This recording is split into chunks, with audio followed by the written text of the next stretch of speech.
Cette émission vous est présentée par Doyon Cuisine et Bœuf et compagnie.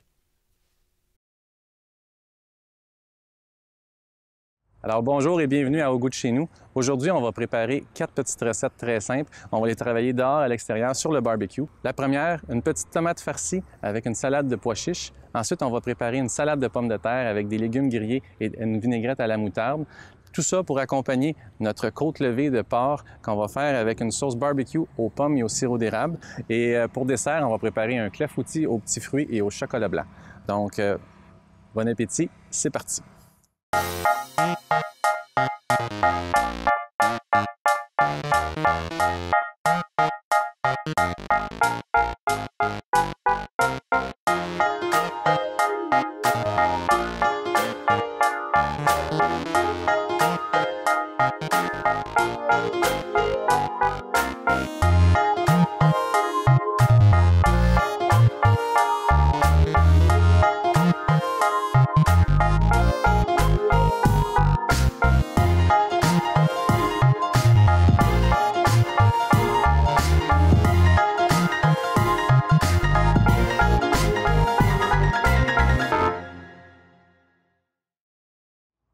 Premièrement, ce que je vais faire, c'est préparer les épices qu'on va étendre sur nos côtes levées. Donc, c'est un mélange d'épices secs. Vous allez avoir besoin d'environ une demi-cuillère à soupe de thym séché, une cuillère à soupe de paprika fumé, une cuillère à soupe de poudre d'ail, une cuillère à soupe de poudre d'oignon, une cuillère à soupe de poudre de chili, une demi-cuillère à soupe de poivre noir et une cuillère à soupe de sel. À ça, on va rajouter 2 belles grosses cuillères à soupe de cassonade.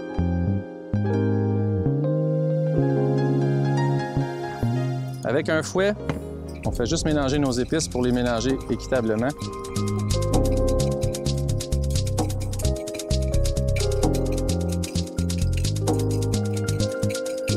Notre mélange d'épices, on va l'étendre avec nos mains en le frottant sur la viande.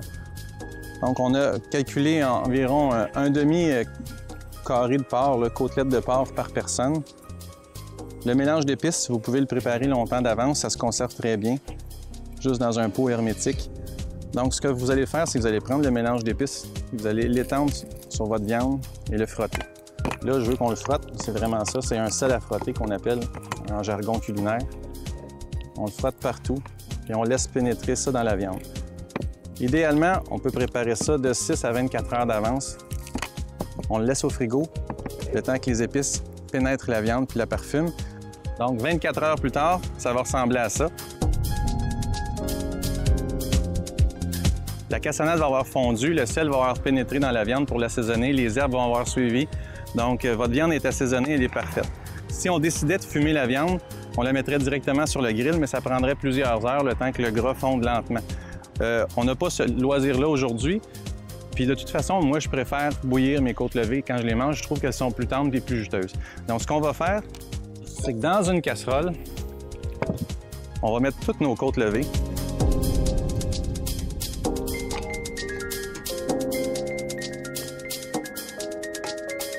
Et je vais couvrir ça avec du jus de pomme brute puis un peu d'eau. Donc, je vais rajouter un bon 2 tasses de jus de pomme brute. Puis je vais couvrir le restant avec de l'eau. Je vais amener ça à ébullition puis je vais laisser mijoter environ 45 minutes. Par-dessus nos côtes levées, on va rajouter un petit peu de saveur encore. Donc, on va mettre un demi-oignon espagnol. Puis là, vous n'avez pas besoin de l'éplucher. Juste le couper en 4 comme ça. Tout ce qu'on veut, c'est avoir des saveurs. On n'a pas besoin d'avoir les oignons. On va tout enlever les oignons. De toute façon, on va les jeter tantôt. Donc, mettre ça. Une demi-tête d'ail. Encore là. Faites juste la couper en 2 pour qu'on voit la chair. Déposer dans le chaudron. Une branche de céleri coupée en 3 ou en 4. Ça, c'est des éléments aromatiques. On va mettre les tiges des tiges de persil. C'est plein de saveurs, on s'en sert jamais, donc ça, c'est parfait. Ce que je vais faire, c'est que je vais couvrir ça. On va laisser mijoter, comme je dis, 45 minutes, 50 minutes. Ensuite, on va les assécher comme il faut, puis on va les faire griller sur le four avec la sauce barbecue. Nos côtes levées sont parties à mijoter. Ce qu'on va faire maintenant, c'est qu'on va faire cuire nos clafoutis. Donc, on va préparer un clafoutis aux petits fruits avec du chocolat blanc. Un clafoutis, c'est une espèce de petit gâteau très humide, un peu comme un brownie, je vous dirais. Donc, pour ça, on va avoir besoin de 2 œufs. Il faut séparer les jaunes des blancs. On utilise la coquille pour séparer le jaune du blanc. Jaune sur un côté, blanc sur l'autre. On essaie de ne pas mettre du tout de jaune dans notre blanc. Si on mettait du jaune dans notre blanc, ce qui va arriver, c'est que les blancs d'œufs ne monteront pas en neige, puis là, on a besoin de les faire monter en neige.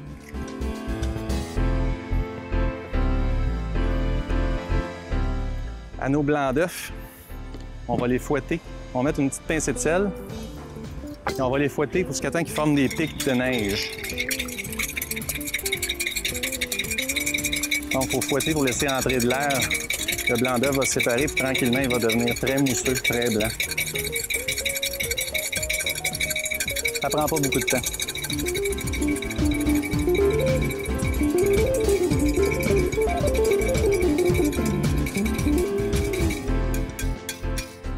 Voilà, ça n'a pas pris le temps que ça a pris. C'est tellement rapide. À nos jaunes, on va rajouter 1/3 de tasse de sucre.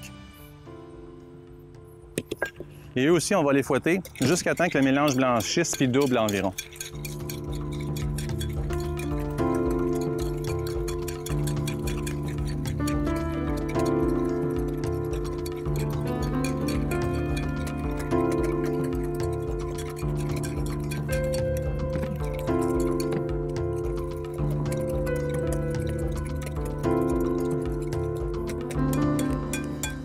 Et voilà. Alors, dans notre mélange d'œufs, ce qu'on va faire, on va rajouter 75 ml de lait, puis 125 ml de crème 35. Là, vous me reconnaissez, hein? Là, il est reparti avec sa crème. Yes, sir! Même dehors, on engraisse. Let's go! On mélange bien ça. On va rajouter une cuillère à soupe de carminé. Le carminé, c'est un réduit de jus de pomme brut. C'est comme ça ressemble à un vinaigre balsamique, très acidulé, très caramélisé, mais c'est vraiment avec un bon goût de pomme. Ça va remplacer un peu la vanille, puis ça va rejoindre le petit côté fruité qu'on veut rajouter avec nos bleuets, nos fraises puis nos framboises. Voilà.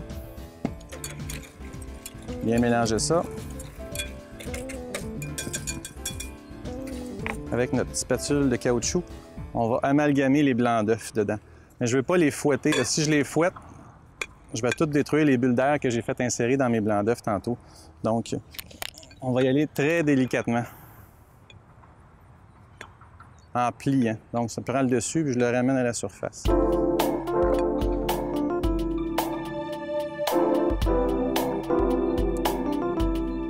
Gardez mon mélange très léger. Je ne le brasserai pas plus que ça, même s'il n'est pas tout mélangé. À ça, on va rajouter 1/3 de tasse de farine.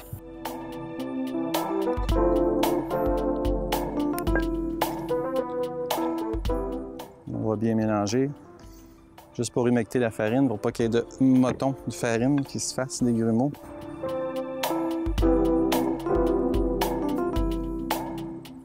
Dans ce beau mélange-là, une fois que c'est bien fait, ça, c'est pas grave s'il reste des petits morceaux de blanc d'œuf. Quand ça va cuire, ça va tout gonfler de toute façon.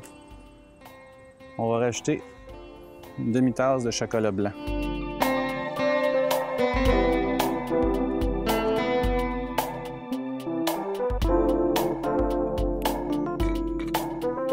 Juste éparpiller ça comme il faut, qu'il y en ait dans chacun. Super. Vous allez avoir besoin d'environ 4 à 6 petits ramequins, tout dépendant des petits plats que vous avez. Donc, ce qu'on va faire, c'est qu'on va déposer notre mélange directement dedans. Mais avant, on va déposer des petits morceaux de fruits coupés en quartiers. Donc, essayez d'éparpiller ça, 3 à 4 framboises par plat.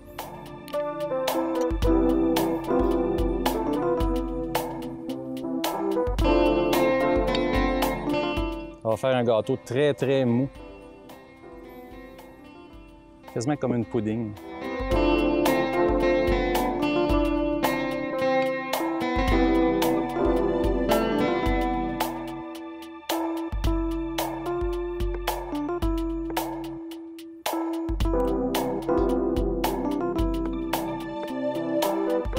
l'équivalent d'environ une fraise et demie par casseau, tout dépendant. Si vous avez une grosse fraise, une, ça va être suffisant.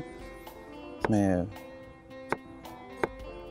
une fraise et demie environ, ça va être amplement.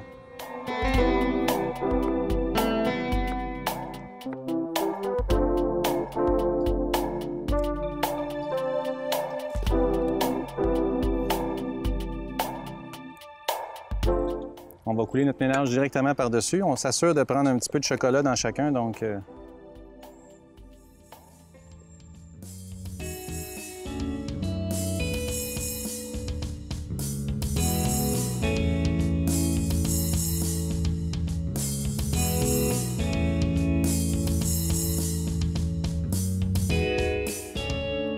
Là, j'ai allumé mon barbecue tantôt. Et j'ai allumé les éléments juste d'un côté seulement afin de faire comme un four. Donc, on va avoir une cuisson indirecte du côté gauche de mon barbecue, du côté droit, pardon, de mon barbecue. Donc, 2 éléments, ça fait chauffer le four à environ 350-375 degrés, ce qui est parfait pour la cuisson des clafoutis. Je vais déposer mes ramequins du côté que le feu n'est pas allumé.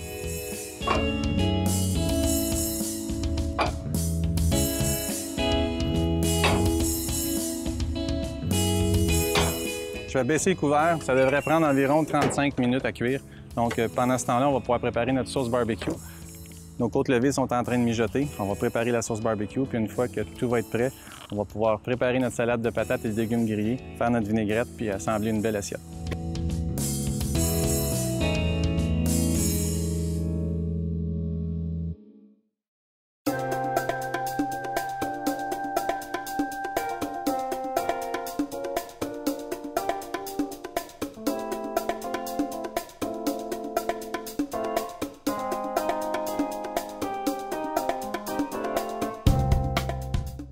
Bonjour, mon nom, je m'appelle Alain Bilodeau. Je travaille pour le CLD Roussillon. Je suis conseiller en accompagnement d'entreprise et développement économique. Mon rôle dans le marché, c'est moi qui organise le marché. C'est la 3e année que le marché existe. On a commencé il y a 3 ans, puis il grossit tranquillement.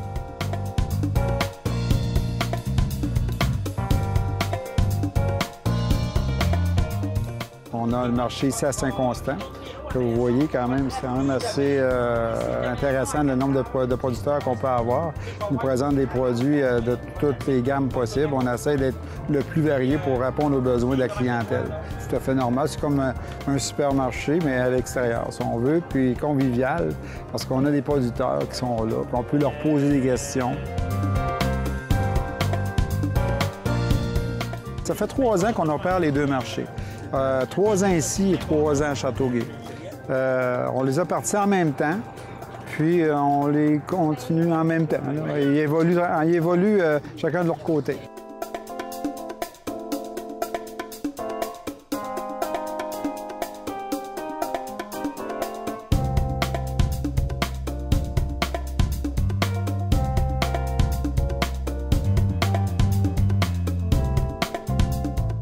On parle de marchés locaux, on parle d'environnement, on parle de problèmes d'effet de serre. Bon, ben, si on est capable de raccourcir le trajet des aliments qu'on mange, officiellement, on règle un gros problème en partant. Fait que c'est très important. Fait que là, c'est pour ça qu'on tient un marché ici à Saint-Constant, parce qu'on a une clientèle quand même à desservir ici dans la région. Puis on en a un deuxième à Châteauguay, qu'on opère le samedi. Ici, on a ça tous les jeudis. De 2h30 à 6h30 le soir. On a commencé le 5 juillet, puis on va terminer ici le 18 octobre. Fait qu'on est ouvert quand même, c'est une période quand même assez longue, intéressante. Celui de Châteauguay, lui, on l'opère le samedi, de 9h à 3h de l'après-midi. Et lui a commencé une semaine le samedi, et sur le samedi, il a commencé le 7 juillet, puis il va se terminer le 20 octobre. Ça veut dire qu'on a un marché qui est tenu sur 16 semaines.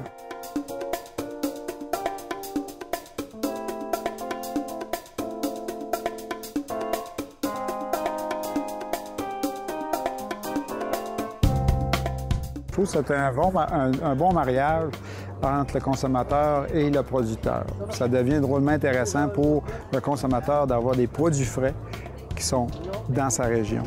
Et en plus, il est capable de parler au producteur. Il est capable de savoir comment il le produit, C'est ça qui devient intéressant. Oui, le contact humain avec le producteur, là, ça change tout, ça fait toute la différence du monde. Quand on arrive dans un supermarché, on voit un produit, on ne sait pas d'où il vient. On ne sait pas trop comment des fois l'apprêter. On n'a pas vraiment de recette, puis c'est pas... On peut des fois s'intéresser au boucher peut-être, mais il n'est pas trop familier avec ça parce qu'il est plus habitué dans des viandes traditionnelles. Parce que dans un marché, en ayant un contact direct avec le producteur, c'est ça l'avantage qu'on a, parce que lui, là, il nous a développé les recettes pour être capable de le vendre son produit. Mais ça nous permet aussi, nous autres, de diversifier nos goûts, puis de manger quelque chose de vraiment intéressant. Moi, je trouve ça vraiment intéressant pour le palais. OK? Puis ça diversifie un peu notre alimentation quotidienne puis traditionnelle au Québec.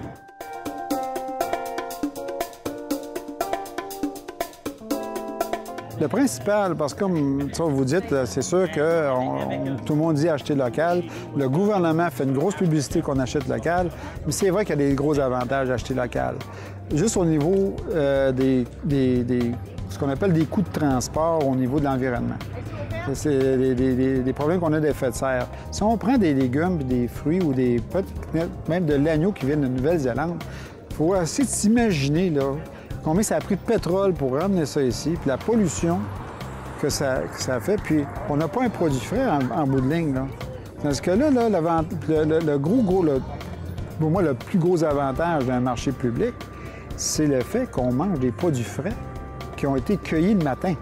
C'est ça, le gros avantage. Tu sais, ces gens-là, les producteurs locaux, surtout les maraîchers, là, je parle au niveau des maraîchers, les transformateurs, c'est sûr qu'ils ne tuent pas la viande la veille, là. Faut qu'elle ait le temps de vieillir, mais le processus est beaucoup moins long que si on faisait venir de l'agneau de Nouvelle-Zélande que celui de notre producteur ici à côté, là. Tu sais, c'est toute la différence du monde, là. Mais les maraîchers, pour eux, pour leur part, puis vous les questionnerez, ils cassent leur maïs le matin, ils arrachent leurs carottes le matin, tout est préparé le matin, tout est frais, puis c'est embarqué dans le camion, ils en viennent ici, puis ils étalent leurs fruits et leurs légumes, puis on mange ça frais, là. Plus frais que ça, là, je pense pas qu'on puisse retrouver ça ailleurs que dans un marché public, à mon avis, ou directement chez le producteur.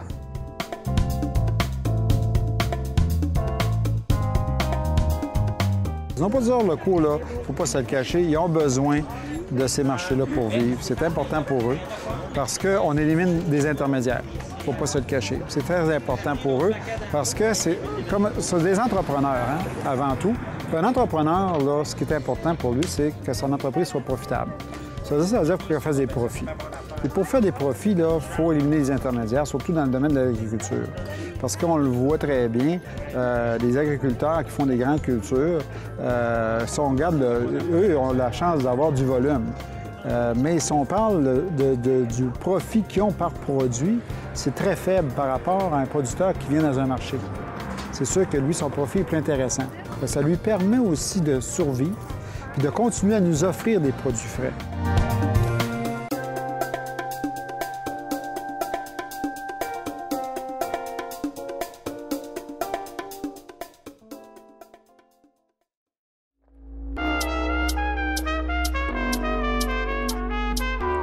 Alors, pendant que nos côtes bouillent, je les ai transférées sur le petit rond à côté du barbecue. Nos petits clafoutis sont en train de cuire aussi dans le barbecue. On va préparer notre sauce barbecue aux pommes. Puis pour ça, vous allez avoir besoin de compote de pommes nature. Ça peut être sucré ou pas, c'est pas très grave. On va en rajouter du sucre de toute façon. Alors, un pot de confiture. Une tasse de sirop d'érable. 3/4 de tasse de vinaigre de cidre. Sauce Worcestershire. Mettez-en 2 bonnes cuillères à soupe.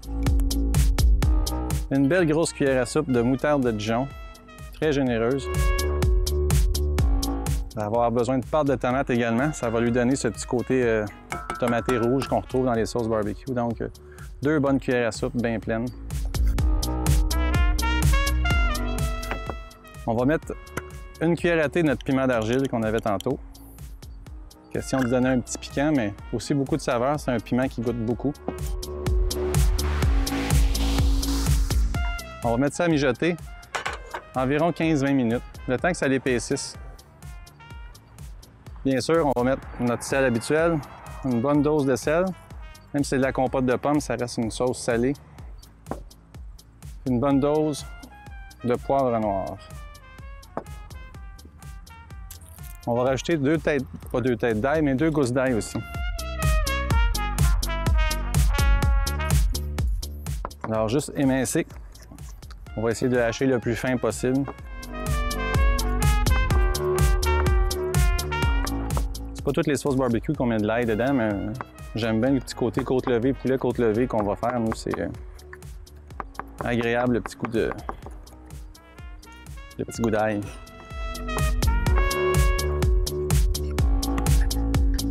Voilà.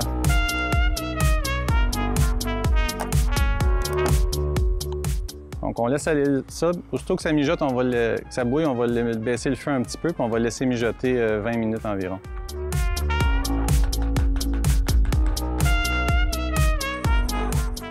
Juste le fouetter comme il faut pour bien mélanger la pâte de tomate avec la purée de pommes.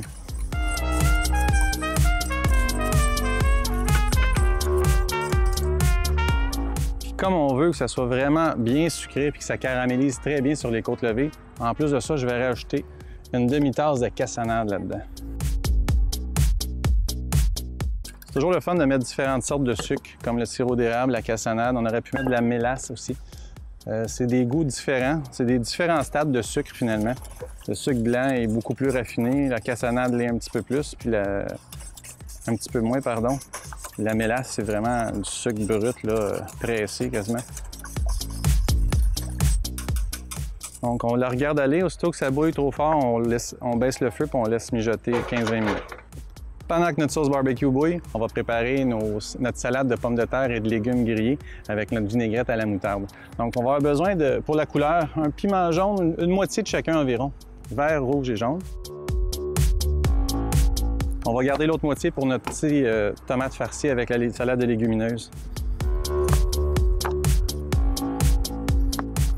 Donc, je ne les mets pas très loin, je vais en avoir besoin dans quelques minutes. Juste enlever l'intérieur.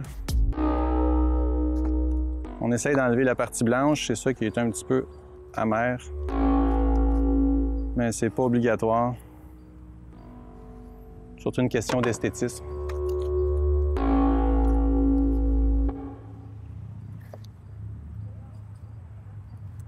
On va couper ça en gros morceaux quand même. En fait, on va les laisser entiers pour tout de suite. On va juste les enrober d'huile, on va les faire griller. On va les couper ensuite, ça va être plus facile pour la manipulation, surtout sur la grille. Donc la moitié de notre oignon. Faire comme... Enlever la pelure. On va essayer de ne pas trop entamer la chair pour avoir des belles tranches. Donc je vais couper ça en deux, pour avoir 2 belles grosses tranches épaisses. Ça va être plus facile de les faire griller sur la grille comme ça. Quand vous le coupez pour enlever la peau, essayez de ne pas casser les anneaux, ça va être plus difficile de tourner tantôt sur la grille, donc le dommage était fait. On se battra tantôt. Vous allez avoir besoin d'un zucchini. Je vous conseille d'en prendre un gros. Ce que je vais faire, c'est que je vais garder la pelure pour la couleur. Elle est quand même assez fine.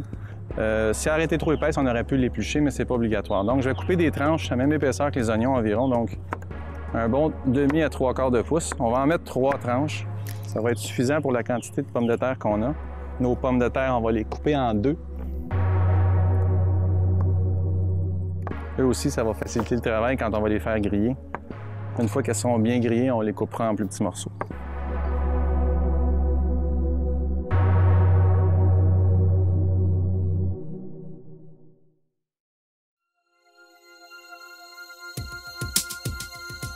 Donc, nos clafoutis sont dans le four depuis environ 30 minutes. Je vais regarder s'ils sont prêts. Ça se peut que ce soit déjà prêt. Mon four a monté un peu plus qu'à 375 degrés, donc juste vérifier. Regardez comment ça a bien gonflé. Ouais, il y a une belle résistance. Je vais les sortir, on va les mettre sur un petit coin, on va les laisser refroidir un peu. Pas les manger trop chaud. Donc, juste les déposer sur mes petits sous-plats ici. Si vous avez une spatule, vous pouvez prendre une spatule, sinon avec la pince, c'est bien correct aussi.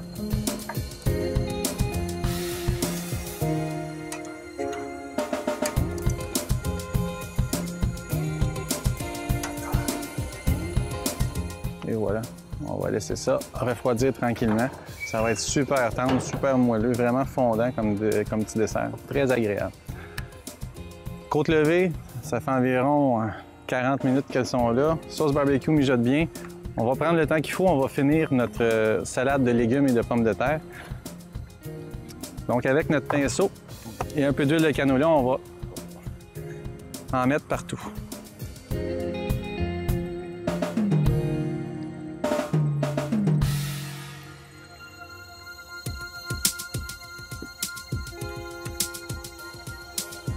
Les piments, c'est pas une surface lisse régulière, c'est un petit peu plus difficile, mais on n'aura pas de problème.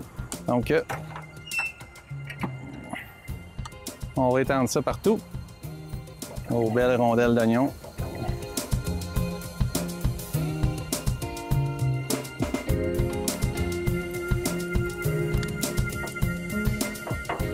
Bon, ça c'est sur le feu. Je vais fermer le couvercle, ça va les réchauffer puis les faire cuire un petit peu.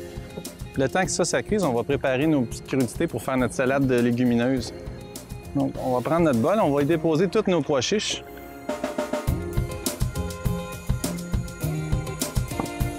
On va prendre un petit concombre libanais. On n'enlèvera pas la pleure, très tendre, très mince. Ça va faire de la belle couleur. Moi, je vais couper en 4 et ensuite, on va l'émincer. Des plus petits morceaux. J'essaie d'avoir des bouchées à peu près de la même grosseur que mon pois chiche. Puis, vu que la tomate est un peu petite puis qu'on veut farcir notre tomate, on essaie d'avoir une garniture très délicate. Donc, avec notre piment rouge qui restait, on va le couper en fines lanières. On va faire des petits dés.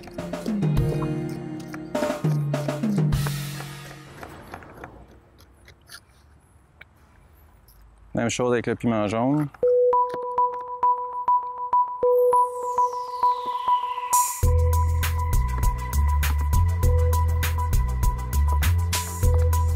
Fine lanière, ensuite on tourne de côté et on coupe dans l'autre sens.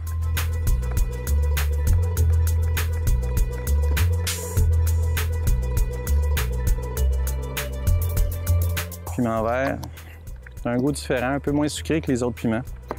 Goûte plus le piment, je trouve, que le jaune et le rouge. Les poivrons, on devrait dire des poivrons.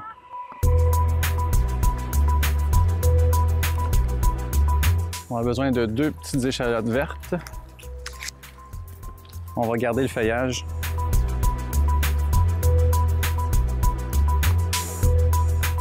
En petites rondelles très fines.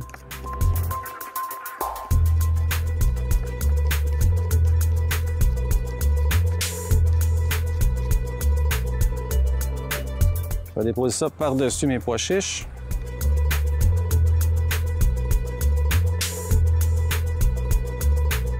Ma fameuse ciboulette que je mets partout.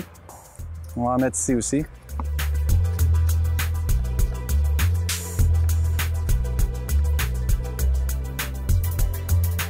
Et on va mettre un petit peu, une petite branche de céleri, si vous avez du céleri, avec les feuilles de préférence. Très aromatique, les feuilles de céleri. Donc, c'est un peu comme le persil. Un goût très frais.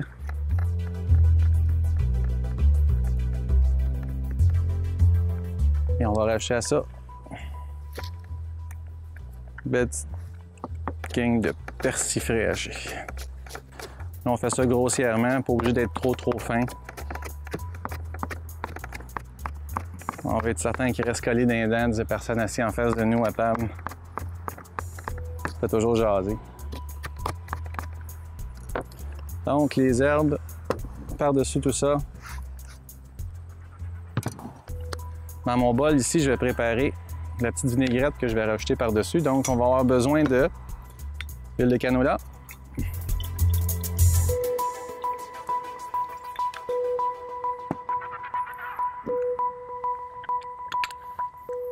Sel et poivre.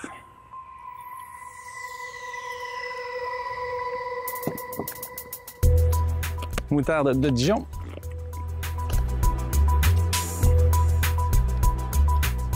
Une belle grosse cuillère. Et un petit peu d'acidité. On va mettre vinaigre de cidre. Ça va aller chercher le petit côté pomme qu'on a dans notre sauce de côte levée. Donc, avec ça, juste prendre une fourchette ou une cuillère même, un petit fouet, si on en a un. Juste mélanger ça grossièrement. La vinaigrette est un petit peu acidulée. Juste pour l'adoucir un petit peu, je vais rajouter une 2 à 3 cuillères à soupe de sirop d'érable. Un petit peu de sirop d'érable. Parfait. Il en reste un peu, là. Sauce barbecue. On n'est pas à une cuillère à soupe proche. Donc, ça c'est bien mélangé. Je verse sur mes salades. Regardez mon bol, j'ai préparé la vinaigrette pour la salade de patates, qu'on va regarder d'ailleurs. Ça sent le bon légume grillé. Tout va bien de ce côté-là. Je vais juste brosser avec un petit peu d'huile l'autre côté de mes oignons et mes zucchini.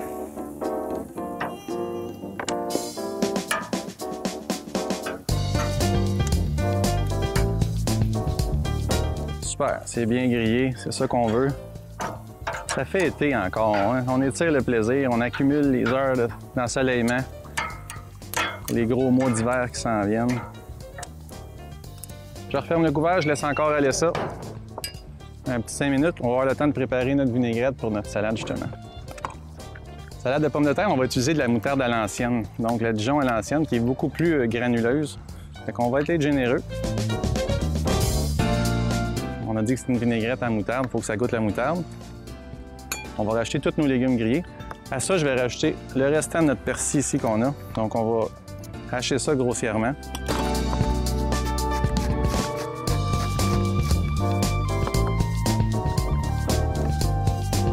Comme ça. On va prendre un peu de vinaigre de vin.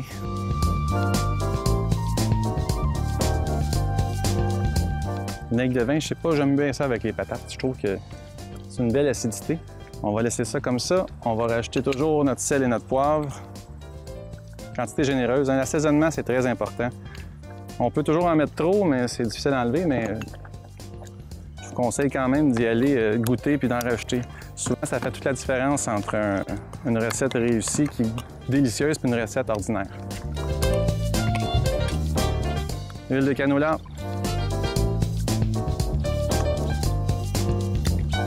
Je dirais qu'on a à peu près une demi-tasse. Donc, on a tout ça qui est prêt. Les légumes vont être prêts dans environ 1 à 2 minutes. Aussitôt qu'on les sort, on va les couper en gros morceaux grossiers. On va mettre ça dans le saladier, on va brasser. Ça va être prêt à servir. Pendant ce temps-là, nos côtes levées sont prêtes. Ce qu'on va faire, c'est qu'on va les sortir de leur bouillon. Puis on va les assécher comme il faut. Donc, ça a mijoté environ 45 minutes.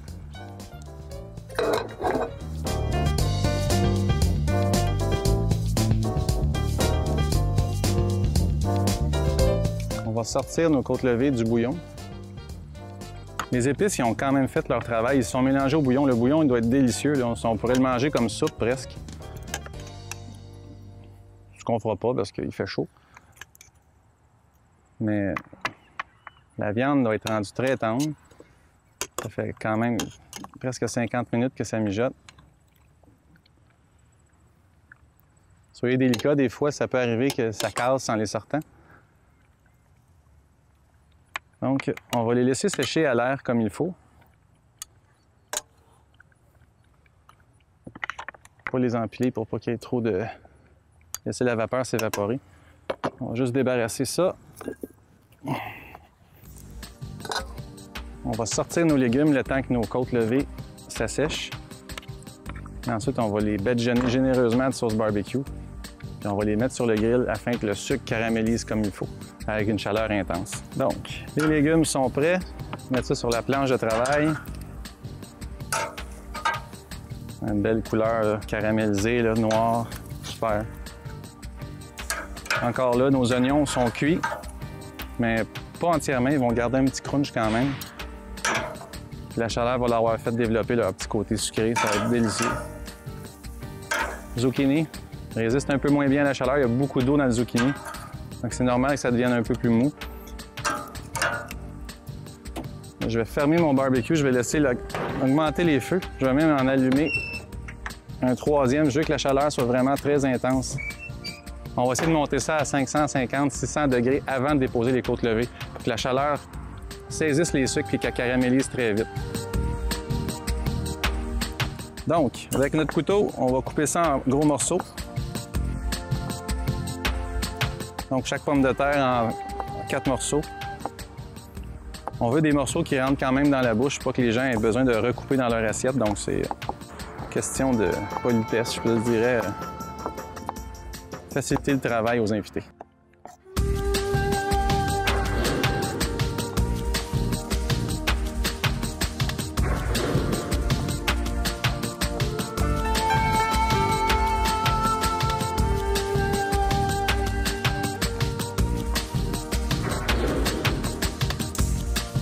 Bon, tout ça est bien coupé. On va prendre notre superbe vinaigrette à la moutarde. Et on va y déposer tous nos légumes encore chauds. Vous pouvez utiliser le dos de votre couteau pour pousser les choses dans votre bol, pour ne pas désaffûter votre lame. Je ne le répéterai jamais assez souvent, je pense. On va brasser.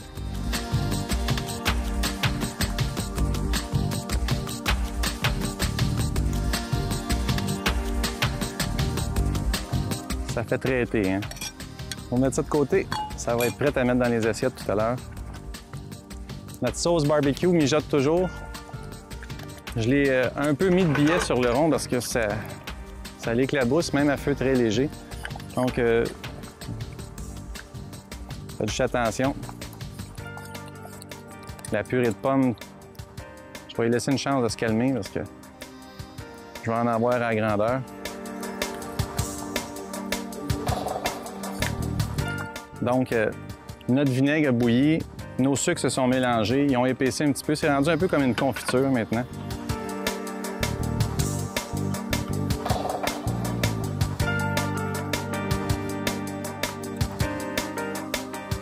Je vais laisser ça reposer un petit peu.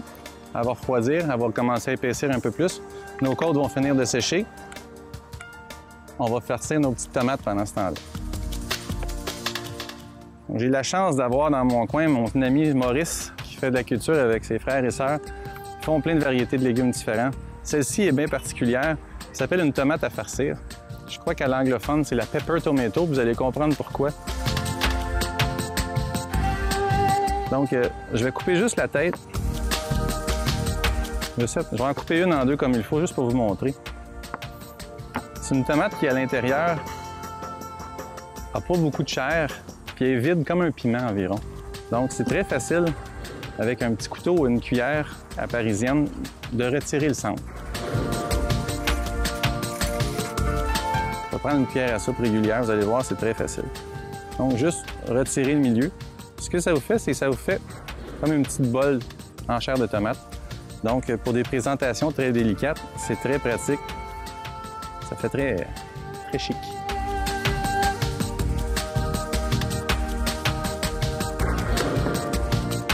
Donc, vous pouvez acheter ces tomates-là directement à la ferme. Elles sont ouvertes les samedis matins jusqu'à la fin de l'automne.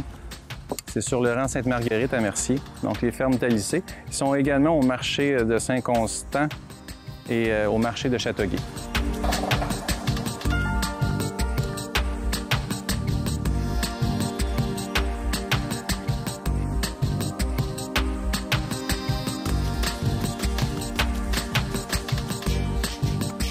Donc, notre salade, on va la mélanger comme il faut. On va prendre nos tomates. Et on va déposer notre mélange dedans.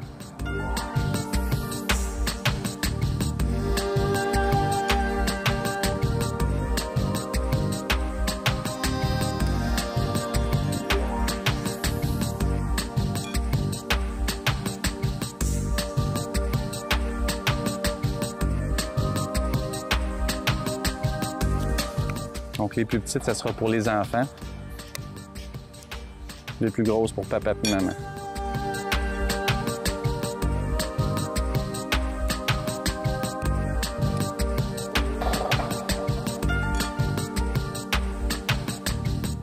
Voilà. Donc, vous pouvez en préparer le nombre que vous avez besoin selon les convives, pardon. Vous avez toujours un restant de salade, c'est certain. Vous pouvez le mettre dans un bol sur la table, les gens pourront s'en servir. Disons que ça, c'est plus pour le côté esthétique, puis le côté gourmand sera à côté.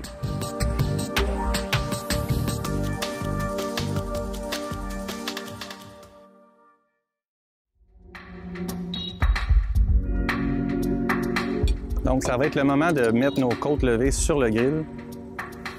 Donc, ce qu'on va faire, c'est qu'on va les badigeonner avec notre pinceau d'une généreuse couche. Même que je vais vous dire qu'on va laisser faire le pinceau. On va faire le dip. En bon québécois, le plongeon.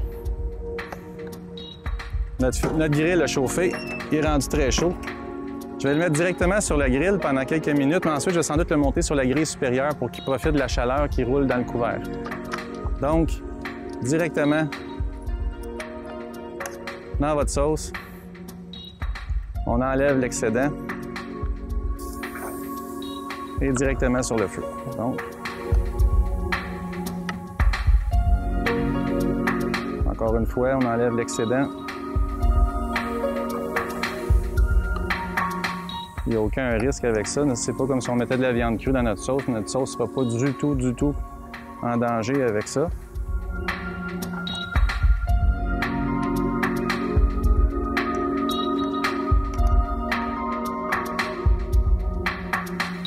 Normalement, il y en a assez de sauce dessus. On va la faire caraméliser, puis le restant, on va le mettre dans un petit plat sur la table. Si les gens désirent en rajouter, ils vont pouvoir en rajouter à leur guise. On a ça 1 minute environ, 1 minute et demie. Ensuite, on va juste les tourner de côté, puis on va les déposer sur la grille du haut. Nos côtes sont sur la grille du haut depuis 5 minutes. Normalement, le sucre a caramélisé, comme c'est le cas là. Donc, on va juste les sortir. Regardez ça, ça n'a pas l'air beau, ça. La compote de pommes très sucrée qui a toute caramélisé comme croustillante à la surface, là. Ça va être très bon. Très bon. Là, vous avez le choix. Soit qu'on dépose le rack entier, soit qu'on le coupe en portions, encore une fois, pour faciliter le travail des invités. Mais je trouve que ça a sa place de laisser le rack imposant entier puis que les gens se mettent les 2 doigts dedans. Mettez-en des napkins sur la table, c'est pas un problème. Donc, on va dresser notre assiette. On va prendre une de nos petites tomates, déposer ici dans l'assiette. On pourrait faire ce qu'on peut aussi. Les tomates, des fois, si on a de la misère à tenir debout, là, on leur prépare un petit nid. Et voilà, on les dépose dessus, ils ne se promèneront plus. Ensuite de ça, une petite salade de pommes de terre à la moutarde. Très bien relevé à la moutarde en passant, là. Vous allez voir que c'est très bon. Et un beau rack de côtes levées. Petite tomate farcie avec une salade de légumineuses et petits légumes frais. On a une salade de patates avec des légumes grillés puis une sauce à la moutarde. Puis on a préparé nos belles côtes de porc au barbecue avec une sauce aux pommes et à l'érable.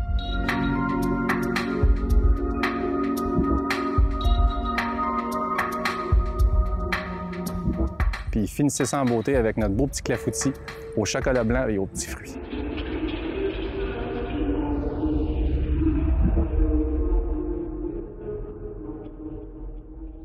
Je vous laisse savourer ça. C'est toutes des saveurs que vous pourrez trouver chez vous, donc c'est tout au goût de chez nous. Profitez-en, savourez, puis gâtez-vous. Bon appétit tout le monde!